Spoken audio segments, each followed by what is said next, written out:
Sharpening grooming shears or long barbering shears. Let me show you how I do them.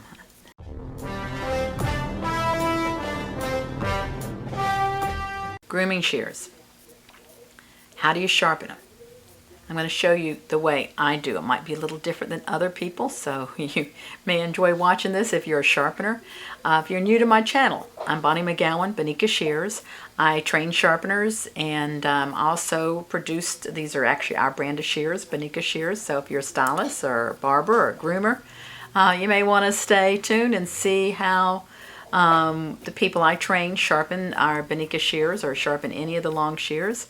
And if you're interested in the sharpening business, this is a very lucrative, fun business to be in. So check the links below. So let's go to the sharpening machine and let's get started. I got 3 pairs and the customer's waiting.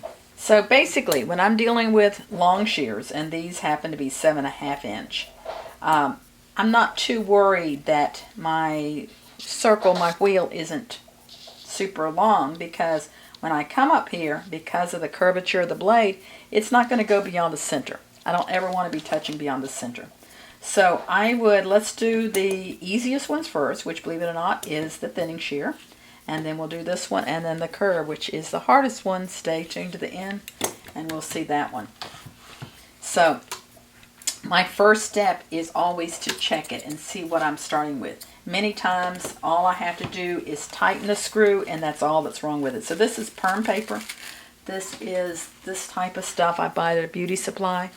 That and hair are the 2 best things to test these with. So I'm going to cut.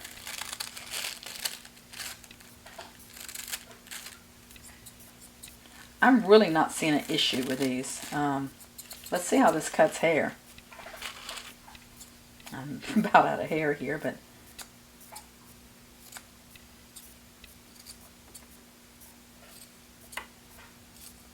these seem to cut pretty nice. Let me check on some rabbit fur. This is real rabbit fur, and this is kind of pretend stuff. It's good if you're doing groomers to have this kind of material. Now you see that's not cutting unless I do a little side pressure. See, that's not cutting well. Usually if it passes my perm paper.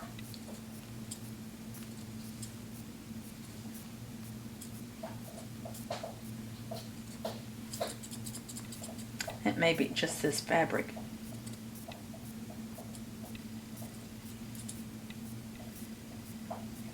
I'm just going to clean these up a little bit and go with that. I don't want to take off metal that doesn't need to be taken off. It's very common when you get a pair of shears, especially when they bring you the whole set. They just assume they all need sharpening again at the same time. I'm just going to clean this up a little bit. And of course, I'm not going to charge her for sharpening. Looks like she's been abusing them somewhat.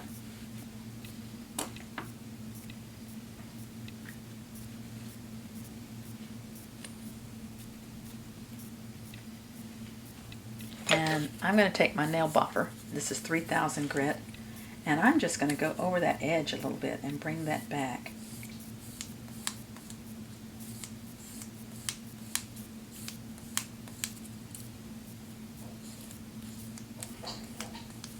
She is really, well, I guess if you're dealing with dogs, you might get a little bit more grime than with humans. I think I'll tighten it just like 1 click. Oh, where's my UFO tools? A way of walking off. And as I tell a lot of people, it's good to have different sizes, because one size does not fit all. Let's click it 1 click tighter. Did you hear it click?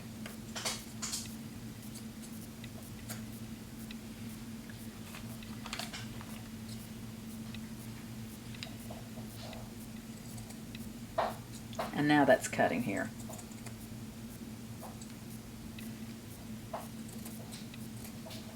Folding a little bit, I might do it 1 more click. So this is not your usual test for scissors. Catching there a little bit.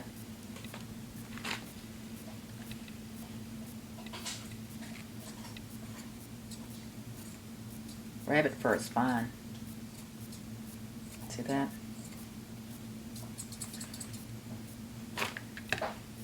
My dog is going to like all this hair in here.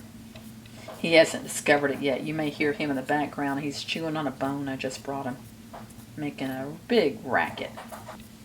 And it's very frequent I do this kind of thing where I don't sharpen them. Now, she comes back and she'll say, no, they need to be sharpened. I can go over them. I mean, they could be improved a little bit, but I just don't, I don't see wasting the metal and wasting the money for her to get these any better than what these are. So those are in good shape. So let me set those aside. So now, let's check the adjustment here. The adjustment still, that is held since she bought these. Let's see how they cut. On this, instead of the perm paper, it's a single ply, actually toilet tissue. And you see that? It's not cutting there, the tip. If I did side pressure, even with side pressure, it's still not cutting.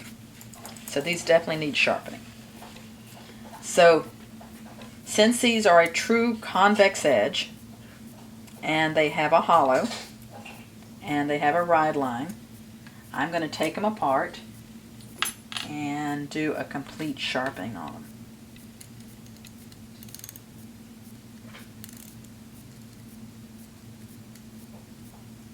My stone of choice is a 2000 grit stone. The one I'm going to use today is a Nanawa, and it's a Japanese stone. Make sure I've got all my parts. This has a really nice ball bearing screw in it, see? And the ball bearing screws, typically you don't have to keep them as tight as a shear without a ball bearing. So that's good to go. Got all my parts there. Clean it with alcohol. Move this washer that was here from some previous sharpening, so I don't think it belongs to this one. And clean them up. Got all this rabbit fur flying all over the place now. And it goes along with the dog fur. So what I've got on here is a worn 800 grit. I'm going to set my clamp. Now these were probably originally at 45 degrees. And I'm going to arbitrarily decide to do them at 40. Which my clamp is set at 45. Let's move it down to 40. That gives a little stronger angle. And she's working for a vet, so I don't think she's doing show dogs where she's got to have the super sharp blades. I'm going to my stone and do the inside ride first. This is my new Nanawa 2000 grit stone.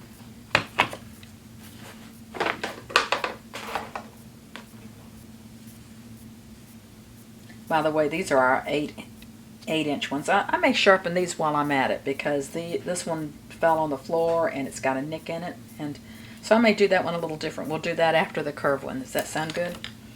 So this may be a long video. I'll try to hurry through it so we're not here forever.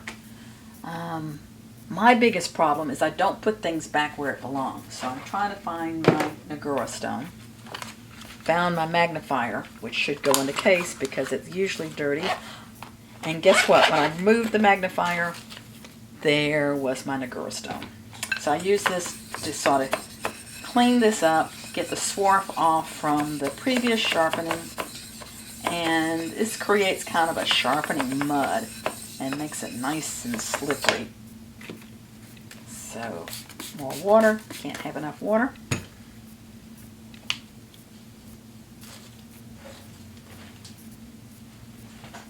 Mark my edge with a red Sharpie. As I said, I'm just going to kind of fly through this. This wasn't supposed to be designed to be a marathon sharpening lesson. Since they came in the door and I had my camera set up and the lights on, I said, well, and the other grooming video for how to sharpen grooming shears was not made by me. It was made by someone else. And our techniques are a little bit different. I don't freehand. Well, I won't say never, ever, ever, but 99.9. You see all that red's gone. That's like a really nice looking ride line. I want to cover this up, so I'm going to set this aside. And I have my clamp previously set at 40 degrees. As I said, I didn't do a scratch test. I just arbitrarily decided that. Now it's hard to see where my blade ends. I'm leaning over, but a lot of times when I train people, I tell them to put a little red mark there. But I'm leaning in. Can you see me? My head's here.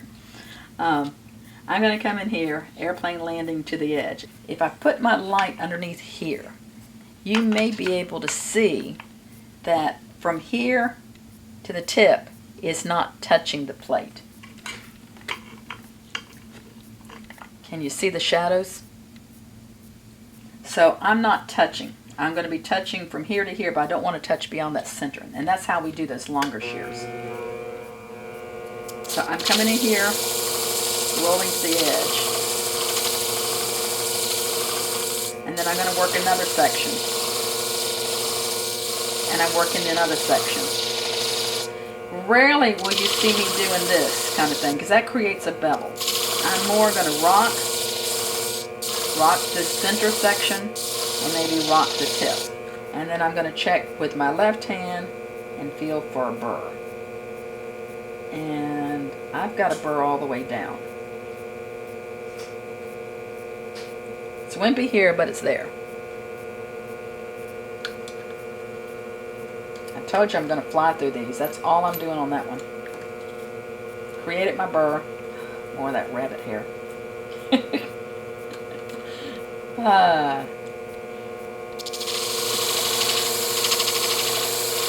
This is not where I normally would have the light, but I'm putting the light here so you can see how I'm really not touching beyond that center. And I don't pull it all the way out.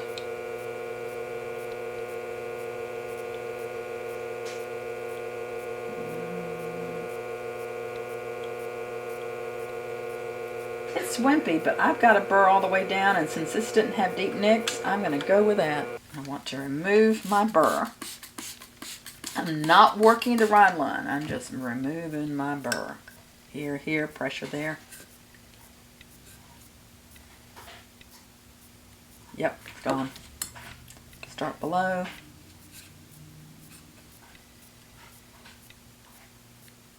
Looks good. In anticipation of my next sharpening,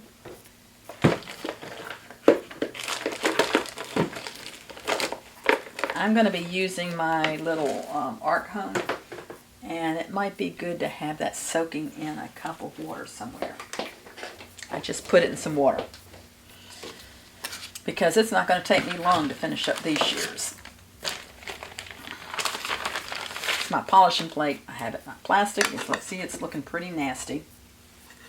You're seeing real world sharpening while the customer waits. Well, she's went to lunch and came back, so it's not like she's in the car or in the lobby waiting.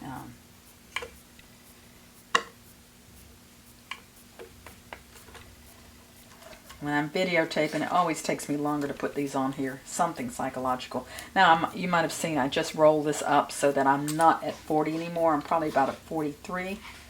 So I made a slight change in my clamp. I'm going to go a little faster. I want this tilted in here.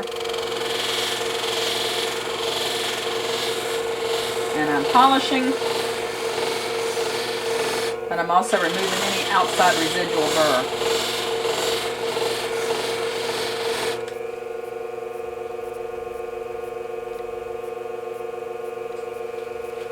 And I can check this with a cotton ball or just my microfiber cloth, and I'm not feeling any outside burrs.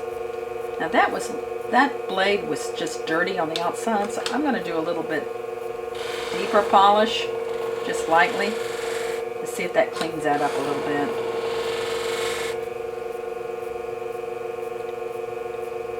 spot right here. It's dirty. I don't know what she spilt on it.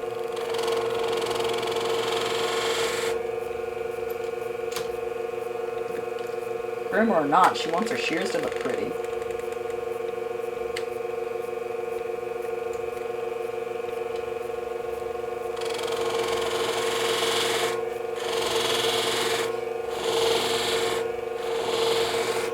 I probably do a little bit more pressure when I'm polishing than when I'm actually sharpening.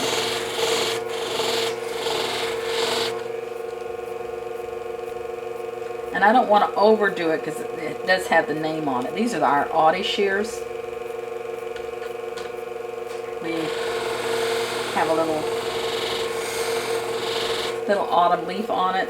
And what I'm trying to do is get this. It's got some kind of little specky something on it. So she spilt something. Okay, that's good enough. Good enough. So I'm cleaning these. And by me using a clamp instead of freehanding, I know exactly what angle these are at. And I consciously and deliberately did them 5 degrees blunter than what they came in the factory. Now I'm still feeling a little bit of a burr there. So I'm going to go back to my nail buffer.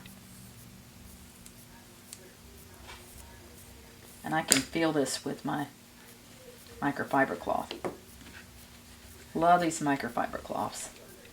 Just make sure you don't wash them with a fabric softener or they won't perform as well. So now I'm going to put my shears back together. As I said, these have a ball bearing screw.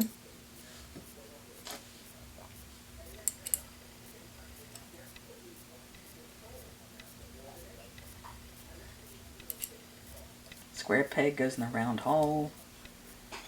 This sits in here. Have my little internal clicker plate with the nipples going up or the noses going up. Set my little UFO nut here. And get it started with my fingers.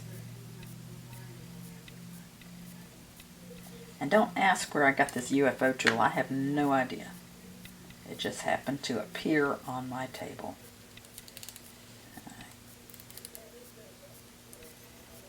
Now I'll check the adjustment with it there. And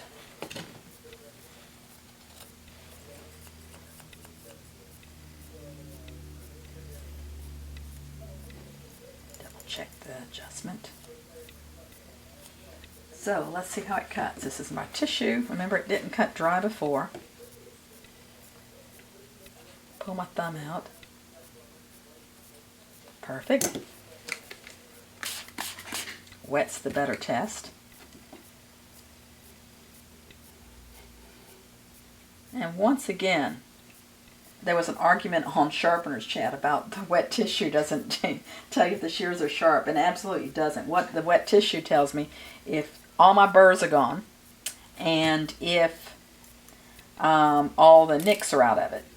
What tells me the angle and how sharp it is what I set it in the clamp. If I freehand it, there's no exact way to tell how sharp it is. You could feel it with your thumb, but that's just kind of a very subjective thing. If my thumb is feeling more tender today. Okay, I told you this was the hard one. Let's just see how it cuts to begin with. Let's come back to our paper. See, it definitely needs sharpening. And that's with me using pressure. So I'm going to take this one apart. And it's always good to test them before, because it's kind of good to see what you're starting with. If this didn't even begin to cut, I would be like, oh dear, I got a problem here. But it's just a little bit. Once again, I have a ball bearing screw. And this is what I mean by ball bearing screw. See, instead of a washer, it has this little metal thing here. Oh, I hear Bobo coming in here. Hello, Bobo. Hello, Bobo. Bo got out today because he's been so good here. We haven't worried about him too much. And he saw a squirrel out the door. And without any hesitation, he was gone. And after he chased the squirrel up the tree, then he decided to go running down the street. And if Jay hadn't been here chasing him, and then I got in the car, and of course when he saw me with the car, he was afraid I was going somewhere without him, and so he immediately came and hopped up in the car. But I was really afraid on this busy street. Our street's busy, but the one right next to us, which is the direction he was heading, is very busy. And I would hate to be a little puppy dog on that street. Okay, so I've cleaned these up. I'm going to put my red Sharpie in on here. And just like the other shears, I'm going to do my ride line first. But I can't do it on that stone, that 2000 grit Japanese stone. This is a 2000 grit, and you can see it's well loved and well used. It's a 2000 grit Japanese stone that we've cut to be rounded, see?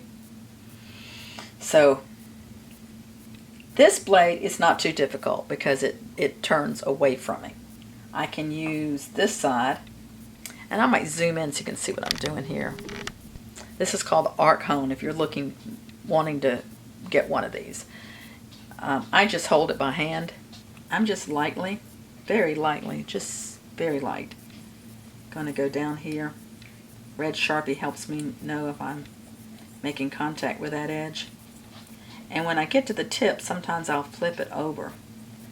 And these arc hones are set up with this taping in here that gives it just the right amount of lift so that my ride line is going to be as flat as I could make it on a curved shear.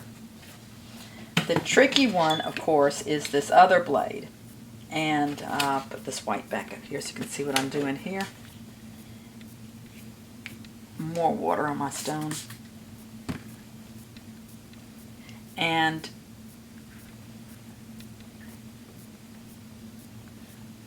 you see the red here? I've got the round side going down. Let's start with the single ply tape against the spine or the back of the and it's just light pressure. Light pressure. Back and forth. And when you get to the tip, sometimes you're not seeing the red come off like you should at the tip. Can you see that there's still red there? These scissors, they reflect everything. So then that's when I flip it over so I'm a little bit closer to the edge. And if you've been sharpening a while, you may not need this tape. This tape is a little bit like a crutch. You could probably just go in here and just sort of feel when you're there. It's got some kind of rough something there. Yeah, I feel that right there at the tip. Maybe I should drop these nose down. I didn't feel that on the other blade.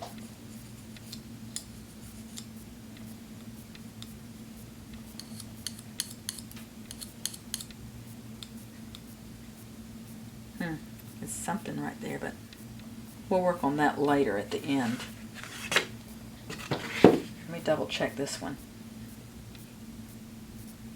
Yeah, but I'm not liking the way that rod looks. A little bit more. Sometimes it's good to have extra magnification on this.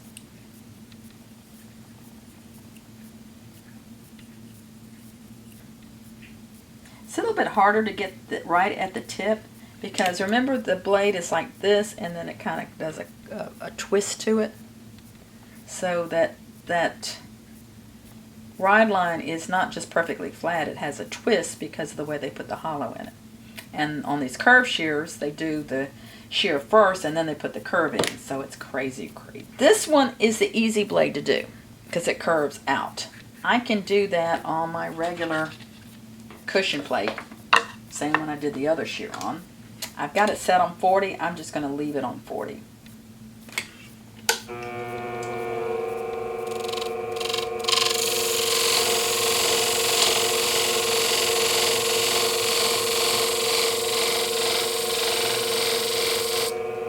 Actually, if I tilt it down a little bit more, I'm going to get that tip a little bit better.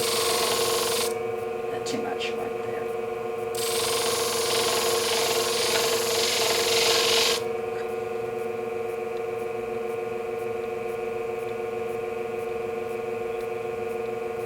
Nice burr all the way down. Yeah, I've got something going on here. Let's see if I can get that off. Yep, I got it. So the hard blade to do is this one, because see what I'm in here that's going to touch the middle. So on this one, I am using my curve adapter. I get the leftovers on these things. This one says bad. I think I glued it on a little crooked, so don't judge yours by the way mine is. Mine's going to be a little cattywampus, but it works for me. So I'm going to go fairly slow, and you see with the hole in the middle, I can come in here. You see it's wobbling? That's because I'm off center.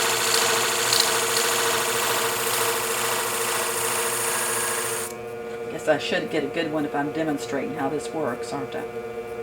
Okay, I've got to burr all the way down. I don't have it right here. That's the beauty of having that red. You see that? Can you see that red Sharpie right there at the edge?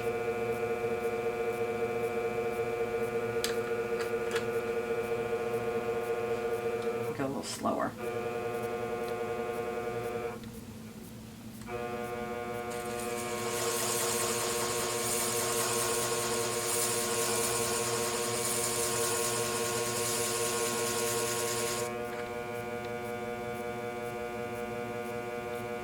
Nope.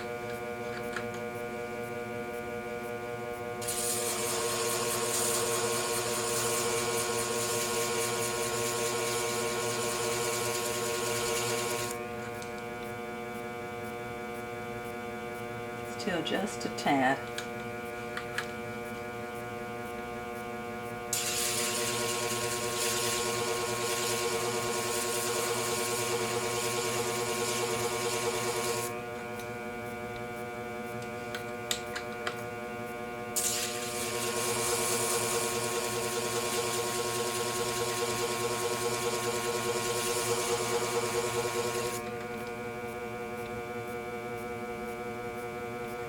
And just a teeny tiny bit right there.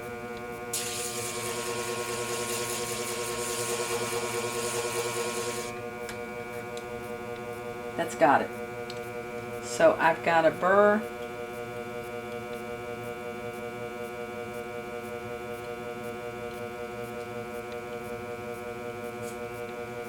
All the way down. It's good to look at it too.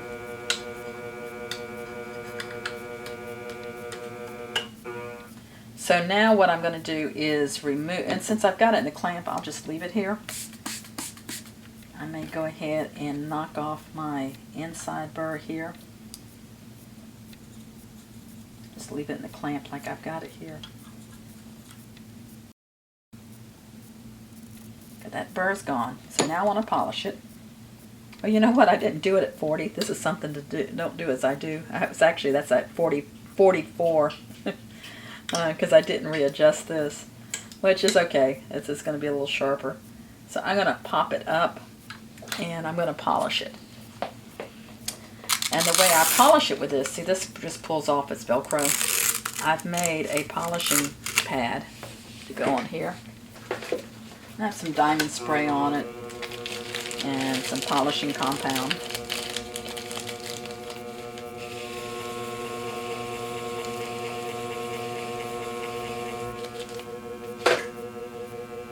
I'm still going to go kind of slow. And the idea is to get the shine there, get that convex shape, and knock off any residual burr. Just be real careful that your tip doesn't catch on some of this and the scissors go flying. But that gave that a nice shine, and I'm not feeling any burr left behind. On the other blade, I'm probably just going to go back to my regular felt plate. Now if you had a really long shear, sometimes that curve adapter works really well on a long shear. A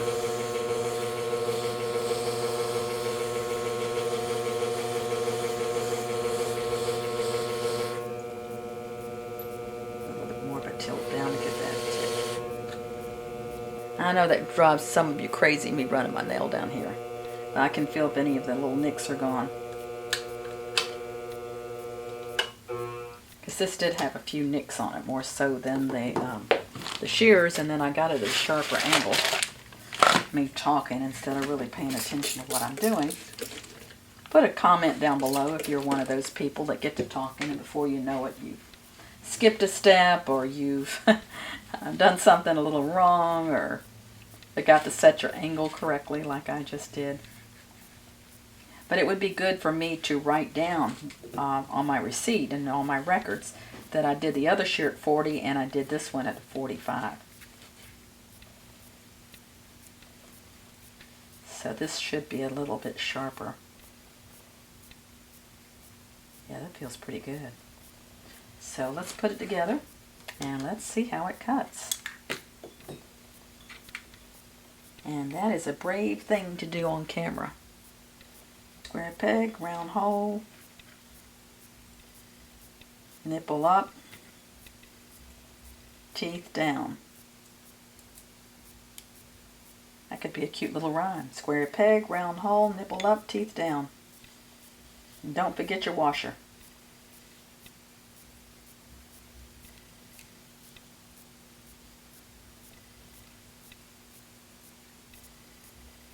So as you see, I'm not closing. I'm just kind of feeling if it feels about right.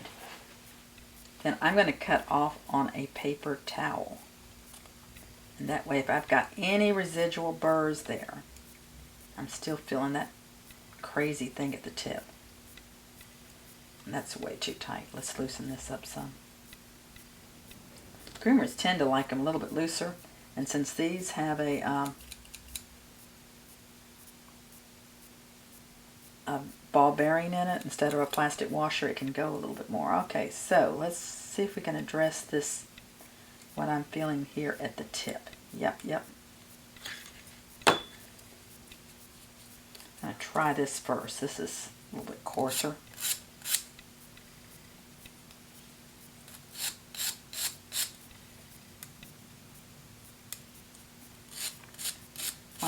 Need to get my diamond paddle on that. Yep, let's get my diamond paddle.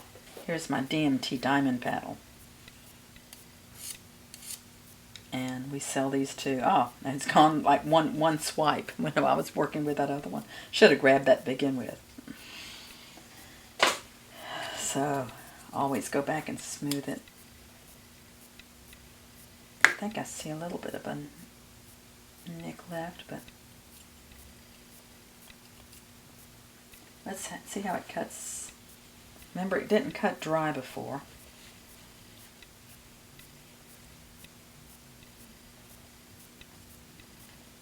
Something in here. Did you see that? Right there. And I can feel it.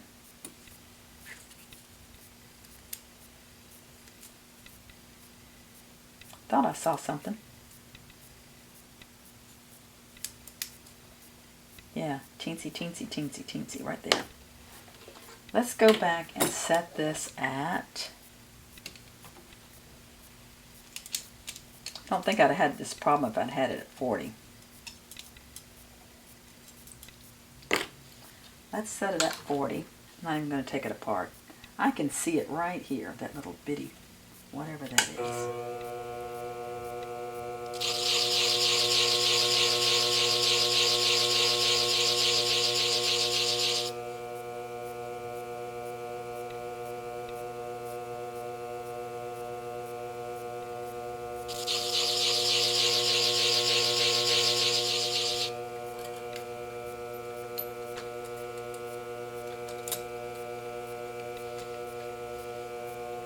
And I know you probably can't see it in the light, but I can see it right there.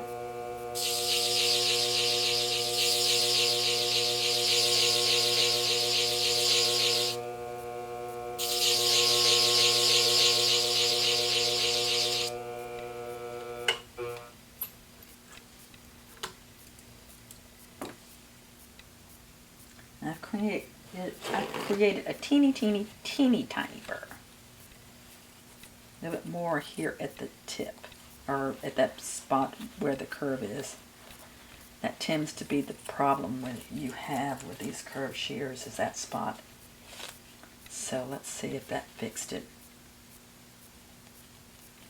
Yeah. I might go over the inside just a little bit, just to make sure it's nice and smooth. Feels pretty good.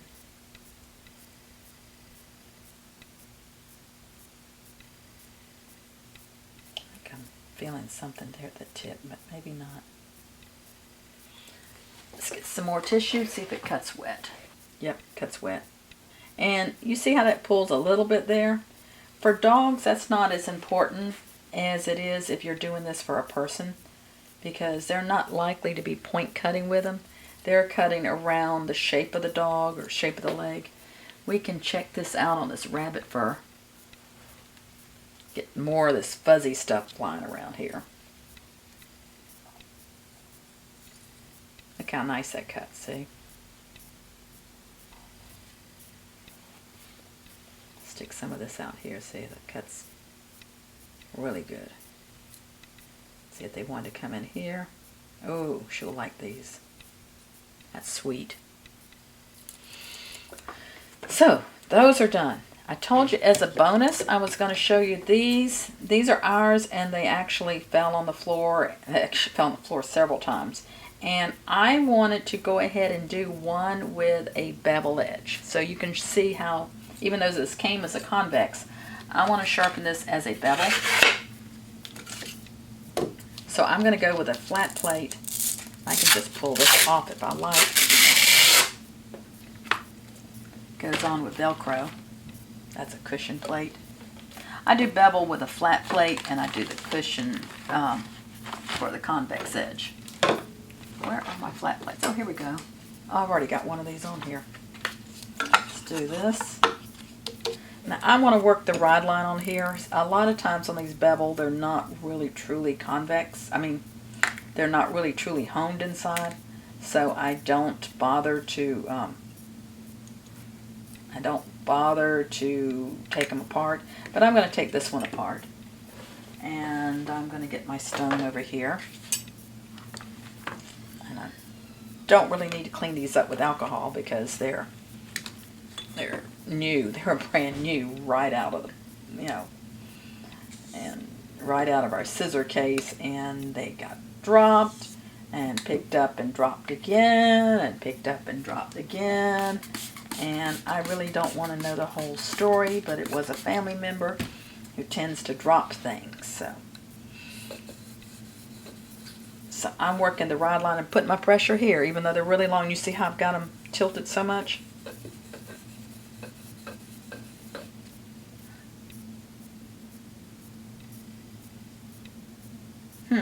Must have got them out of alignment too, because I'm only getting the rod here.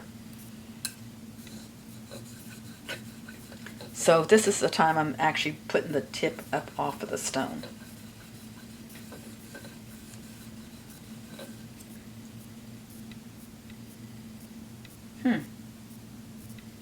Pitiful.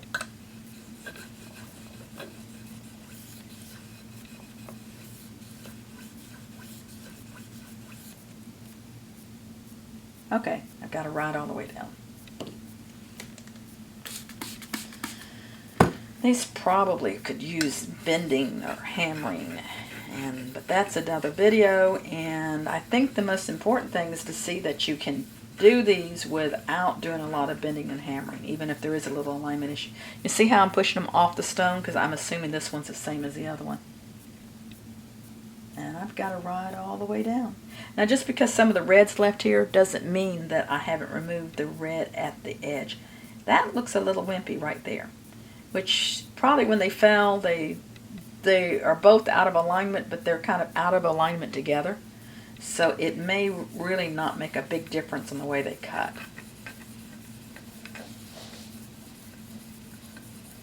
Because I'm thinking about putting these on the website and giving them as a choice as a bevel edge for a regular grooming shear or barbering, or as a convex edge, which would be, I think the groomers call it a finishing shear.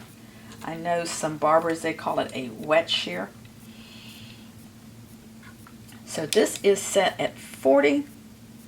Let's bump it down to 35 for this beveled edge, because we're looking for a strong angle here. So I've got a 35 degree. Maybe turn it up. And I'm not doing any rocking. I'm just going to pull it straight across. And I can see that fur popping up in my light.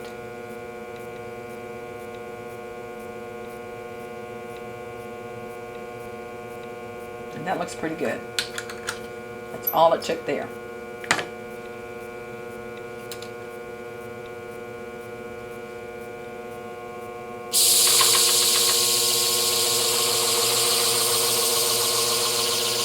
And what I do want you to see is, look.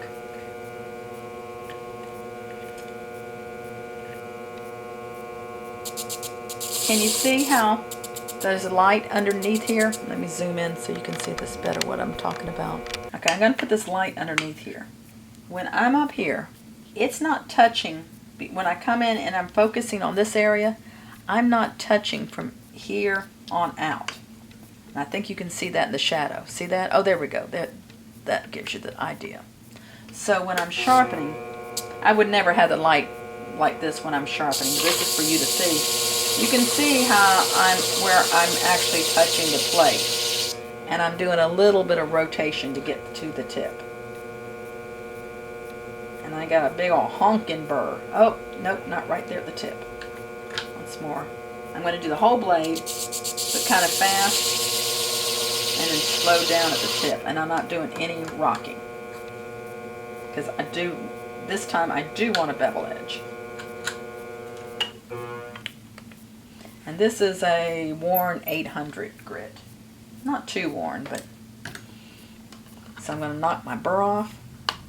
I think on some of the other videos they used what they call a fuzzy stick to do that. You could use a nail buffer.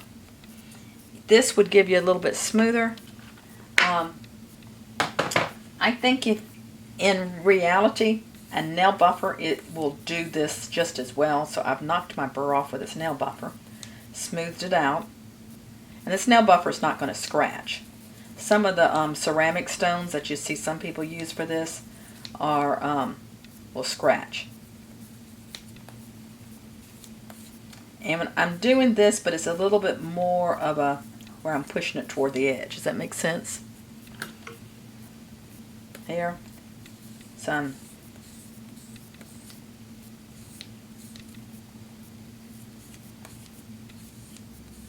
and I've pushed some burr to the outside in doing this.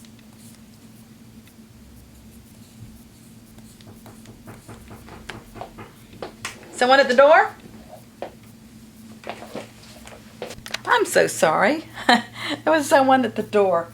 Let me finish this up real quick. I'm sure this customer is wanting these. So last thing is I've pushed a little burr to the outside. I could try to buff it off, but I'm just going to go back to the machine and very lightly take that burr off. So watch what I'm doing.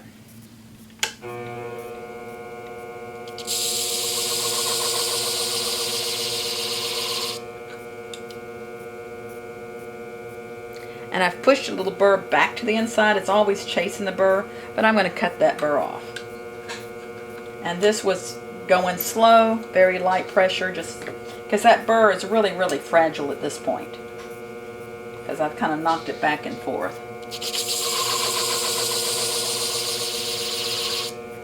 If you find your specialty is doing grooming shears, and you have a lot of long 8-inch left-handed shears, see this is a right-handed shear, but if this was a left-handed one, it's hard to get it in there. Anything 8 inches and longer on a left-handed is difficult. We do change things around on your Scimech, but you can move this arm to this side. It's not necessary unless you are doing a lot of 8-inch shears. If you're doing it without taking it apart and it's a 8-inch or longer lefty, it can get difficult with this. But you know, if you have a long shear, the beauty of it is this slides off, so you've got lots of room to work. You think I need to clean this up? Now, if you've got a Scimech and you clean it well, you know, or you sloppy, as I am, you know, let me know. Now I want to clean all my red Sharpie off of here. And these shears do not belong to a customer. These shears are going to be for me, or well, not for me to use, but I'm thinking about giving the option on the website for a convex or a bevel. So these are, the other ones would be a 45-degree convex, and this would be a 35-degree bevel. And I want you to see how even though these aren't as sharp, they should cut through the wet tissue. Now let me put these back together. These come with 2 washers. So we put both washers on here. And square peg goes into the round hole. Then this goes in place. And these are a little unusual because we wanted the red screw, so this is sort of like a bell washer, but it's also an adapter that allows the internal clicker plate to become an external clicker plate. Oh, and I just put it upside down. So this would be another little bit different. Nope, I had it right side up.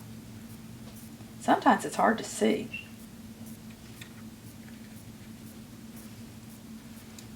Make sure you've got good glasses or some kind of a eyesight aid. So once again, I'm tightening it to where it feels about right. And I definitely have a burr on the inside here, so I definitely want a paper towel. And usually when I'm cutting the burr off, I'll do a little bit more. And I'm going to see if you can hear this. Can you hear it crunching? Do you hear that crunch? Listen quieter. And the next time it'll be quieter. But since these have a burr, they will have a crunch, and they're expected to have a crunch. Let me check the adjustment. Could be a click looser. About there looks good. And they cut dry.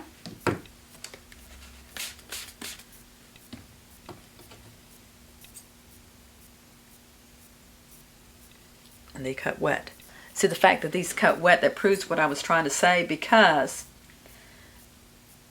these are a 35-degree angle and they're cutting wet, as well as the ones that I had at a 40 and a 45-degree angle. So this isn't telling me how sharp it is. It tells me if I've got all the burr off, if I've got all the nicks out, and it's smooth. The sharpness, only way I know to be exact about it is I've set the clamp and I know what angle I did them at. So this 35-degree angle will cut. It's going to feel a little bit more crunchier, but it's going to hold its edge longer. So if you're cutting, you know, if I'm selling this to someone who's a groomer and they're cutting coarser hair, they might like this better than one that would have a sharper degree angle. So you kind of, whether it's a hairstylist, barber, or groomer, you kind of know your customer and know what they're wanting that shear to do for you. So I'm going to set this up, and I don't have them on my website yet, but eventually I'll have them and maybe give a choice between Bevel or Convex. So if you have any questions about grooming shears, long shears, any of those things, just let me know. Put comments in the section, and I'm hoping this is helpful to you. I think the way I do grooming shears is a little bit more precise and repeatable